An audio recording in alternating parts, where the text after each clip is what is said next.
इस कहानी की शुरुआत में हमें एक लड़की को दिखाया जाता है और इस लड़की का नाम एगी होता है। और यहाँ पर हमें पता चलता है कि एगी एक न्यूज़ कंपनी में प्रोड्यूसर का काम करती है और यहाँ पर पता चलता है कि इनका चैनल बहुत ही डाउन चल रहा होता है। अब इसके बाद एगी को हमें उसके घर पर दिखाया जाता है और वहाँ उसके बेडरूम में टीवी चल रहा होता है। तभी उसकी कैट वहाँ पर आकर उसके रिमोट पर पैर रख देती है, जिसकी वजह से उसके टीवी का चैनल चेंज हो जाता है और यहाँ पर उस टीवी पर एक शो चलने लगता है। और यहाँ इस टीवी सीरियल में एक आदमी होस्ट होता है और इस आदमी का नाम माइक होता है। यहाँ पर शो लाइव चल रहा होता है जिसमें हमें पता चलता है कि माइक को लव, इमोशनल और फीलिंग में कोई भी इंटरेस्ट नहीं है और वो अपने शो में सारे लोगों को यही सब बता रहा होता है। तभी एगी भी इस शो को देखने लगती है और इसे देखने के बाद उसे बहुत गुस्सा आ जाता है क्योंकि यहाँ पर माइक गर्ल्स और वोमेन्स की रिस्पेक्ट ही नहीं कर रहा होता है और यहाँ पर उसे कोई भी मतलब नहीं होता लव, फीलिंग और इमोशन से। तभी एगी उसे कॉल करती है और उसको बहुत सारी बातें सुनाने लगती है। अब हम अगले दिन देखते हैं जब एगी अपने ऑफिस में आ जाती है तो वहाँ पर माइक भी उसके सामने होता है। अब एगी उसे देखकर काफी नाराज हो जाती है, लेकिन यहाँ पर उसका बॉस उसे बताता है कि माइक हमारे चैनल की टीआरपी को बहुत आगे ले जा सकता है। जिसके बाद हम देखते हैं कि एगी अपने केबिन पर चुपचाप चली जाती है और वहीं पर तभी माइक भी आ जाता है।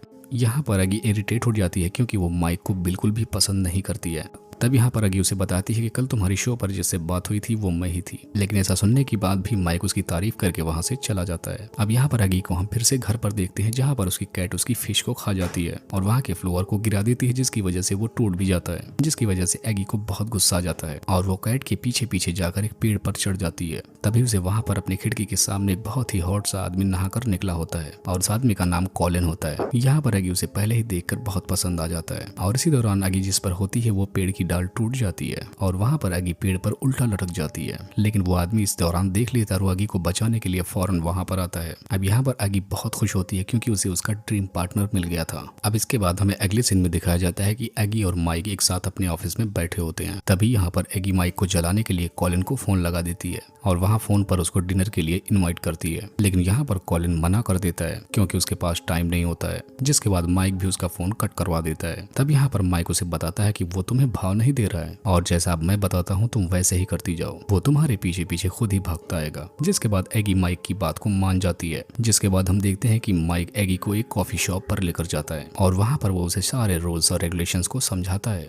और कैसे कॉलिन को तुम अपनी तरफ खींच सकती हो। अब अगले सीन में हम देखते हैं कि माइक एगी का लुक बिल्कुल ही चेंज करवा देता है क्योंकि यहाँ पर एगी को कॉलिन को इम्प्रेस करना था। अब इसके बाद हम कॉलिन और एगी को एक दूसरे के साथ देखते हैं जहाँ पर ये दोनों किस कर रहे होते हैं। अब इसके बाद हम देखते हैं कि दरवाजे पर माइक और उसका बॉस आ जाता है और वहाँ पर वो एगी से पार्टी में जाने के लिए कहते हैं, लेकिन यहाँ पर एगी उनसे मना कर देती है क्योंकि यहाँ पर उसे कॉलिन के साथ अपने डेट पर जाना था। तब माइक कहता है कि कॉलिन को भी अपने साथ लेकर चल सकती हो, जिसके बाद एगी मान जाती है। अब पार्टी में माइक एगी को बताता है कि कॉलिन उसे पसंद करता है। जिसके बाद कॉलिन और एगी ट्रेवल में सफर करते हैं और यहाँ पर हम देखते हैं कि एगी भी कॉलिन के साथ बहुत खुश होती है।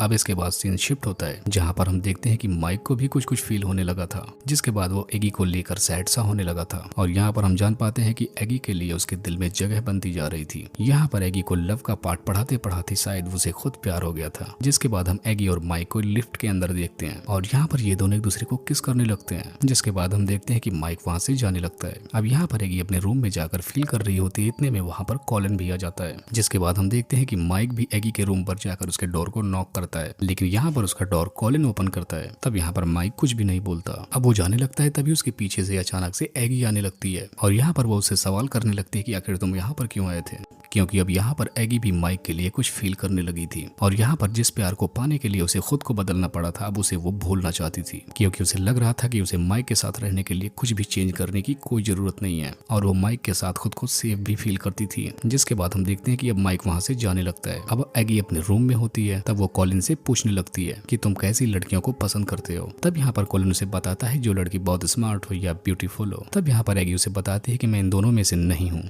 और मैंने तुमको पाने के लिए अपने आप को बहुत चेंज किया है और मैं एक सिंपल सी लड़की हूँ। जिस पर कॉलिन कुछ भी नहीं बोलता और इसी को देखते हुए दोनों का ब्रेकअप हो जाता है। अब इसके बाद हम देखते हैं कि एगी अपना शो कर रही होती है। तभी वहाँ पर माइक भी आ जाता है। जिसके बाद वो भी बैलून पर चढ़ जाता है और बैलून आसमान में उड़ने लगता है। अब यहाँ पर माइक अपने लव के बारे में बताने लगता है कि वो भी एगी से लव करने लगा है और इसी दौरान यहाँ पर ये दोनों किस करने लगते हैं और इसी किसिंग सीन को दिखाते हुए इस मूवी का यहीं पर एंड हो जाता है।